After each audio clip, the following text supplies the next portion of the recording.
என் அன்பு செல்லமே, உனக்கான முக்கியமான விஷயங்களை உன்னிடம் உடனடியாக சொல்ல வேண்டும் என்று ஆசைப்பட்டு வந்தேன்.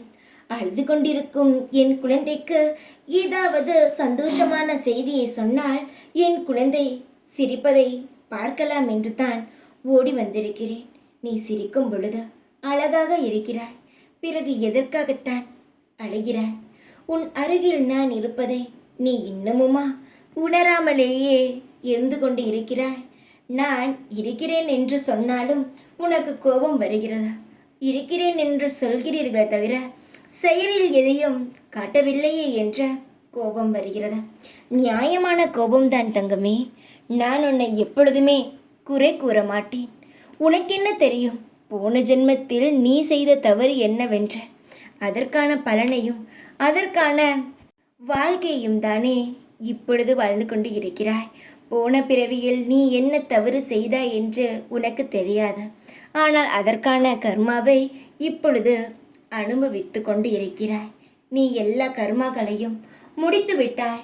இனி சந்தோஷத்தை துவங்க போகிறாய். உன் வாழ்க்கையில் தங்க குழந்தையே, யார் என்ன செய்தாலும் நீ செய்த பாவத்தை தடுக்க முடியாது.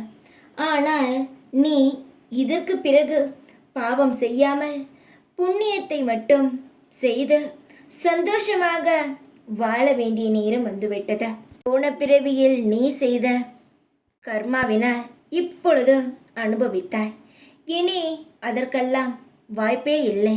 சந்தோஷம்தான் உன்னுடைய முழு வாழ்க்கையும். இனி ஒவ்வொரு நிமிஷமும் ஏதேதோ கனவுகளுடன் வாழ்ந்து கொண்டு இருக்கிறாய். ஆனால் ஏதோ ஒரு தடங்கள் வந்து உன் கனவுகள் அனைத்தையும் சுக்குநூறாக ஆகிவிடுகிறது. இனி அதுபோல் நடக்கவே நடக்காது. உன்னுடைய கர்மாக்கள் முடிந்து விட்டது. இனி உன் சந்தோஷமான எதிர்காலம் துவங்கிவிட்டது. என்னை நாடி வந்த பிறகு நான் கர்மாக்களை குறைக்கத்தான் பார்ப்பேனே தவிர எதையும் நான் உன்னிடம் வைத்திருக்க வேண்டும் என்று ஆசைப்பட மாட்டேன். சந்தோஷத்தை மட்டும் நிலையாக வைத்துக்கொள். கவலைகளை தூக்கி எறிந்துவிட. இனி உன் வாழ்க்கையில் புது புது திருப்பங்களும் புது புது சந்தோஷங்களும் வந்து கொண்டே இருக்கும். தைரியமாக இரு. எப்பொழுதும் உன் கூடவே இருப்பேன் நான். ஓம் சாய்ராம்.